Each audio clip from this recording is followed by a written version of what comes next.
Capítulo 4. Mecanismos de defensa.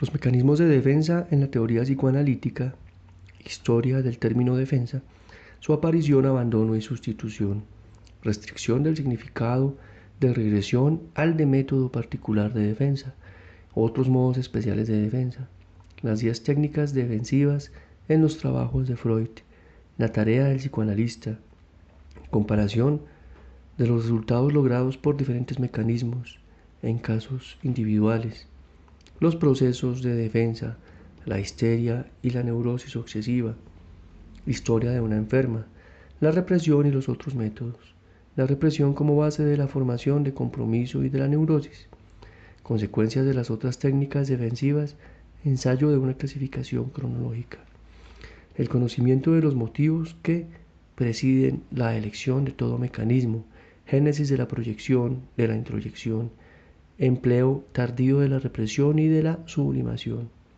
regresión, los mecanismos de defensa más primitivos, transformación en lo contrario y vuelta contra sí mismo, ulterioridad de la introyección y de la proyección con respecto a la diferenciación del yo y del mundo externo, oscuridad de la cronología de los procesos psíquicos en la teoría analítica, posible conveniencia de abandonar el ensayo de clasificación de los mecanismos de defensa en la teoría psicoanalítica. El término defensa, que tan a menudo he empleado en los 3 capítulos precedentes, es el más antiguo precedente del punto de vista dinámico en la teoría psicoanalítica. Aparece por vez primera en el año 1864 en el estudio de Freud sobre la neurosis de defensa y lo emplea en este y en otros de sus trabajos ulteriores, etiología de la histeria, observaciones ulteriores sobre la neuropsicosis de defensa, para describir las luchas del yo contra ideas y efectos dolorosos e insoportables. Más tarde, el término es abandonado y en lo sucesivo sustituido por el de represión.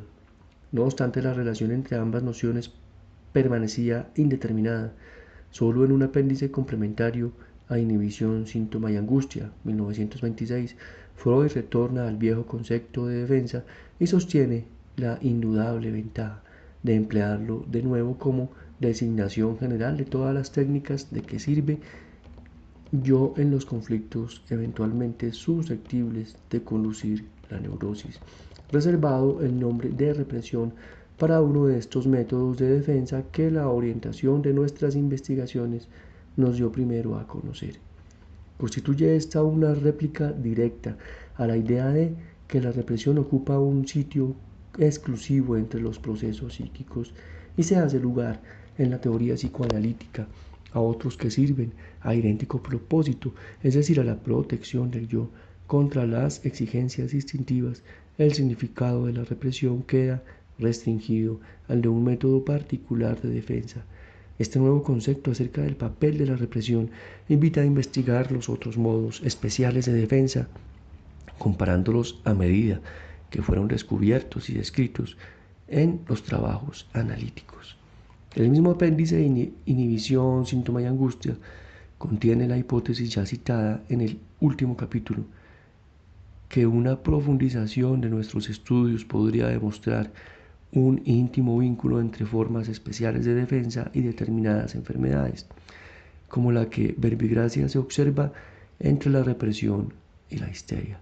En cambio, los métodos defensivos empleados en la neurosis obsesiva son la agresión y modificación reactiva del yo, formación reactiva, el aislamiento y la anulación. Según estas primeras indicaciones, no resulta difícil completar la enumeración de las técnicas defensivas que aparecen en otros trabajos de Freud, por ejemplo, en celos, paranoia y homosexualidad caracteriza. Como mecanismos neuróticos, la introyección, la identificación de la proyección, considerando los importantes métodos defensivos que emplea el yo en afecciones de este tipo. En su trabajo sobre la teoría de los instintos, describe la vuelta contra sí mismo y la transformación en lo contrario a los que denomina vicisitudes del instinto. Estos dos últimos procesos deben considerarse desde el punto de vista del yo como métodos de defensa, porque cada uno de los destinos o vicisitudes distintivas de esta especie son referibles en su origen a alguna actividad del yo. Y no mediar la intervención del yo o de las fuerzas del mundo externo que el yo representa, cada instinto no conocería más que un solo destino, el de la satisfacción. A los 9 métodos de defensa bien conocidos y extensamente descritos en la teoría y la práctica: represión, regresión, formación reactiva, aislamiento, anulación, proyección, introyección, vuelta contra sí mismo, transformación en lo contrario, podemos agregar un 10º, más propio del estado normal que de la neurosis: la sublimación o desplazamiento del objeto instintivo. Por lo que hasta ahora sabemos, el yo dispone de estos 10 diferentes métodos en sus conflictos con los representantes del instinto y del afecto. La tarea del psicoanalista consiste, prácticamente, en descubrir en qué medida intervienen estos métodos en los procesos de resistencia del yo y de formación de síntomas que les es dable a observar en los individuos.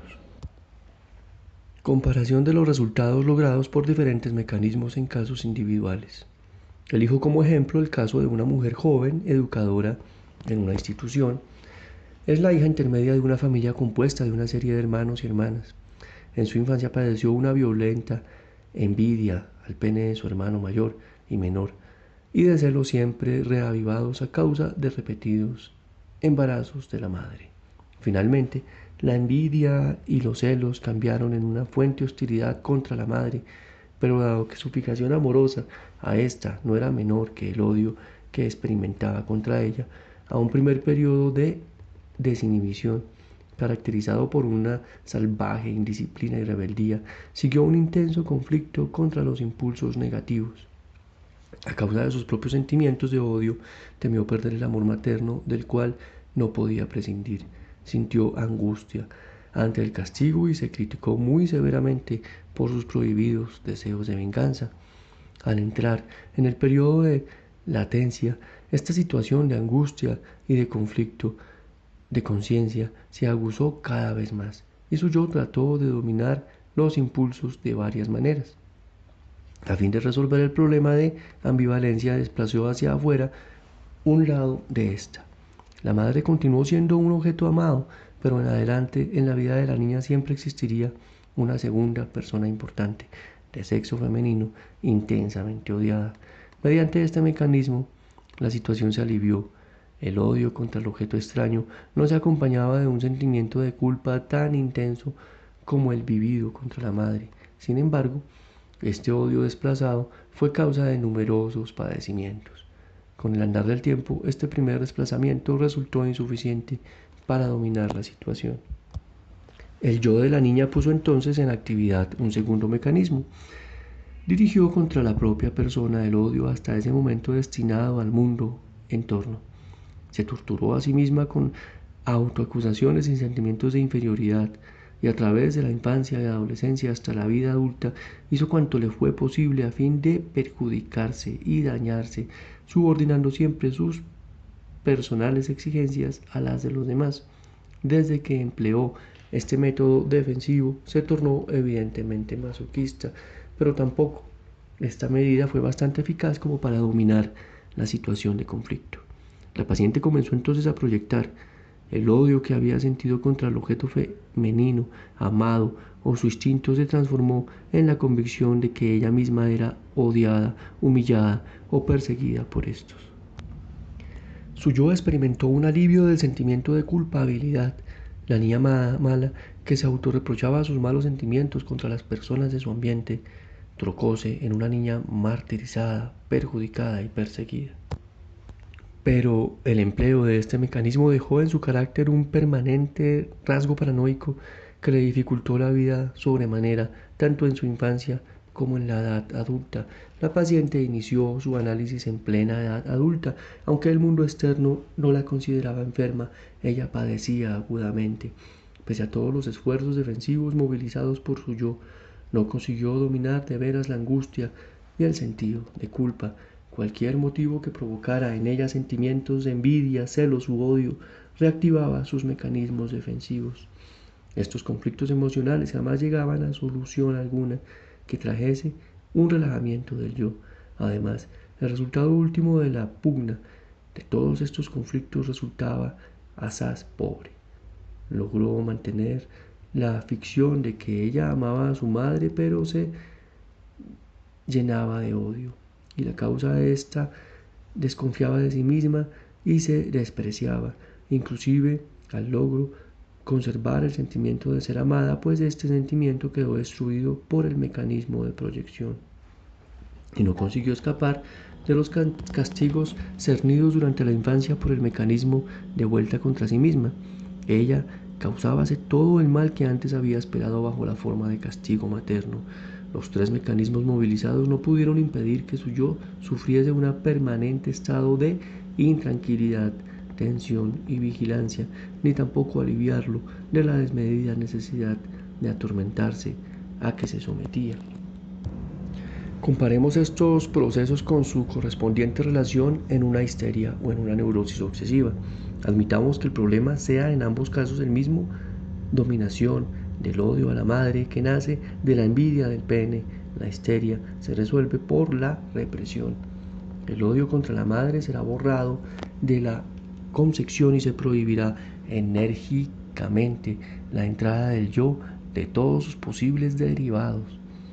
Cuando existe la capacidad para la conversión y favorables condiciones somáticas, los impulsos agresivos asociados con el odio y los impulsos sexuales con la envidia de pene pueden ser transformados en síntomas corporales.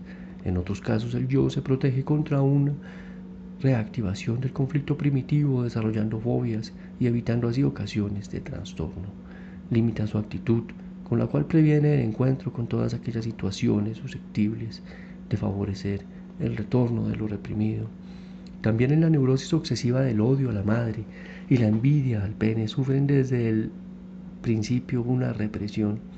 En el transcurso ulterior, mediante las formaciones reactivas, el yo se asegura contra el retorno de lo reprimido. El niño que siente agresión contra la madre desarrollará una ternura excesiva hacia ella y cuidar extremadamente de ella. La envidia y los celos derivarán en el altruismo y preocupación por los demás. La instalación de ceremonias, sucesivos y diferentes medidas de precaución protege a los objetos amados contra cualquier estallido de los propios impulsos agresivos, al paso de un código moral exageradamente estricto vigilia las manifestaciones sexuales. El niño denomina sus conflictos infantiles a la manera de la histeria o de la neurosis obsesiva aquí descritas. Presenta un cuadro más patológico que el de la paciente antes considerada. Por la represión ha perdido el dominio sobre parte de su vida afectiva.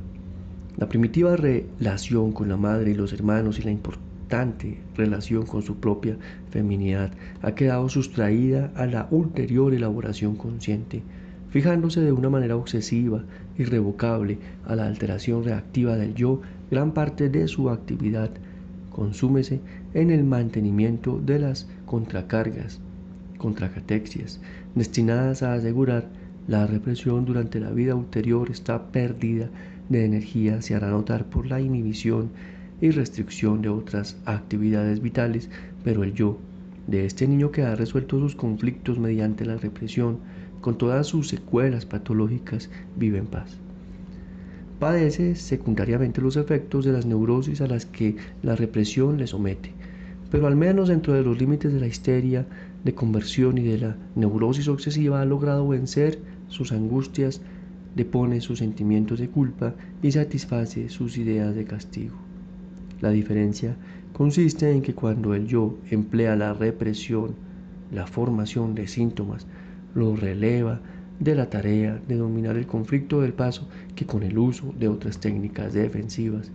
Conflicto se mantiene en la esfera de actividad del yo, o dicho con otras palabras, este enfrenta constantemente.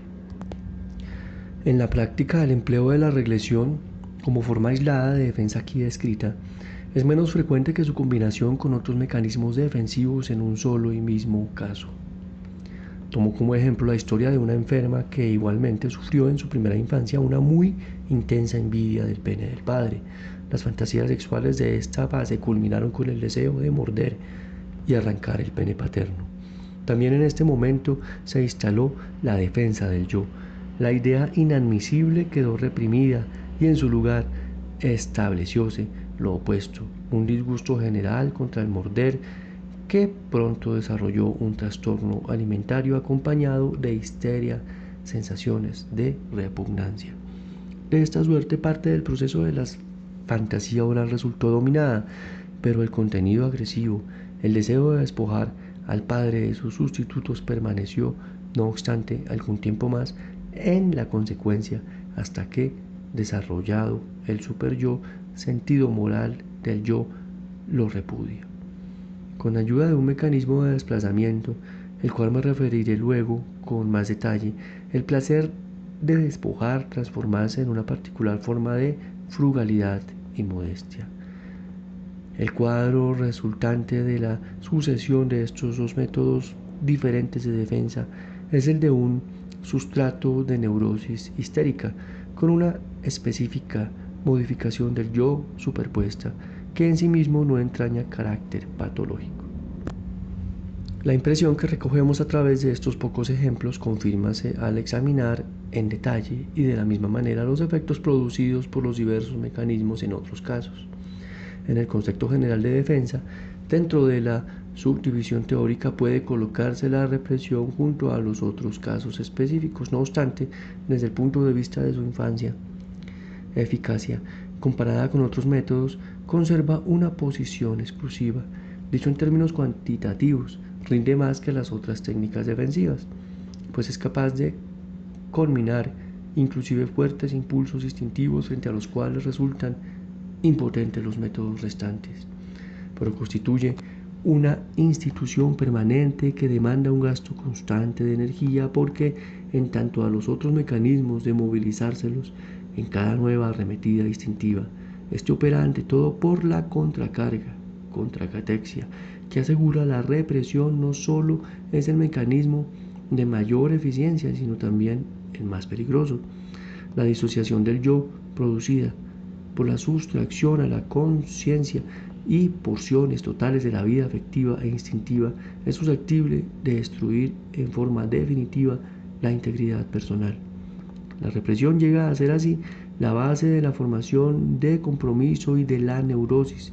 Las consecuencias de las otras técnicas defensivas no son menos serias, pues aun cuando aguce su intensidad, permanecen más dentro de los límites de lo normal. Se exteriorizan en las innumerables transformaciones, alteraciones y deformaciones del yo que acompañan en parte a las neurosis o pueden sustituirlas parcialmente. Ensayo de una dosificación cronológica, inclusive reconociendo el lugar especial que entre los métodos defensivos del yo otorgamos a la represión. Tenemos la impresión, en lo que hace el resto de los mecanismos, que dentro de la misma noción incluimos una serie de fenómenos heterógenos. Técnicas como el aislamiento y la anulación hállense junto a procesos instintivos reales tales como la regresión, la conversión en lo contrario, la vuelta contra sí mismo. Unos son capaces de dominar las grandes cantidades instintivas o afectivas, otros únicamente cantidades exiguas. Los motivos que determinan al yo a la elección de un señalado mecanismo son poco conocidos. Quizá la represión combate ante todos los deseos sexuales, el paso que otros métodos defensivos se emplean con la mayor eficiencia frente a otras fuerzas instintivas, especialmente contra los impulsos agresivos. Tal vez los otros métodos defensivos solo completan lo que la regresión ha dejado inconcluso o lo que retorna de las ideas prohibidas, causando fracaso de la represión. Quizá la primera aparición de un particular método de defensa se asocia asimismo con una cierta tarea de dominación de los instintos y desde luego con una determinada fase de desarrollo infantil. El mismo pasaje de inhibición, síntoma y angustia que he citado en varias ocasiones condena igualmente una primera contestación a esta pregunta. Puede también suceder, en efecto, que el aparato anímico emplee antes de la precisa disociación del yo y el ello y de la formación en un superyo, métodos de defensa distintos de los que pone en práctica una vez alcanzadas estas fases de su organización. En términos más explícitos significa, la represión exige un yo consciente. Por consiguiente, en tanto el yo está confundido con el ello, carece de sentido hablar de represiones.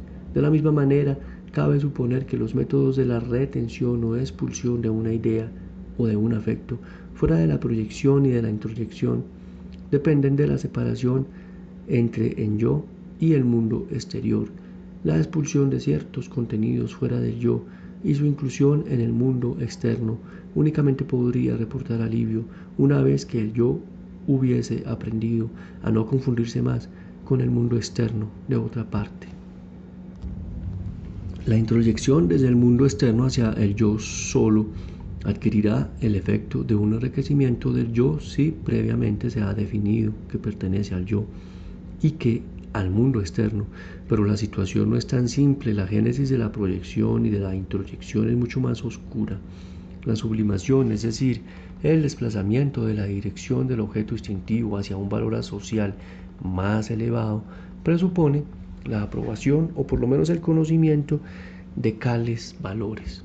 La existencia del superyo, la represión y la sublimación serían, pues, mecanismos defensivos que solo podrían emplearse relativamente tarde, al paso que la situación cronológica que asignamos a la proyección y a la introyección dependen del punto de vista teórico adoptado. Procesos como la regresión y la transformación en lo contrario dependen del criterio teórico sostenido. Procesos tales como la regresión, la transformación en lo contrario y la vuelta contra sí mismo probablemente sean independientes del grado estructural psíquico alcanzado y tal vez son tan antiguos como los impulsos instintivos o, cuando menos tan antiguos como el conflicto entre los impulsos instintivos y cualquier impedimento en el camino de su satisfacción. No nos sorprendería descubrir que los mencionados constituyan los mecanismos de defensa más primitivos empleados por el yo. Pero este ensayo de clasificación cronológica se contradice con nuestra experiencia de que las primeras manifestaciones de la enfermedad neurótica en el niño pequeño son síntomas histéricos acerca de cuya relación con la represión no existe duda.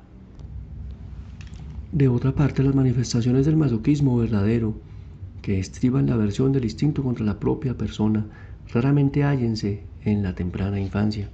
La introyección y la proyección, que nosotros colocaríamos en una época ulterior a la diferenciación del yo y del mundo externo, son considerados como los verdaderos procesos sobre los cuales se desarrolla la estructura del yo y sin los cuales nunca se produciría tal diferenciación. Esto demuestra que la cronología de los procesos psíquicos constituye uno de los más oscuros sectores de la teoría analítica. Buen ejemplo de esto lo tenemos en el tan discutido problema de cuándo se forma con exactitud el superyo.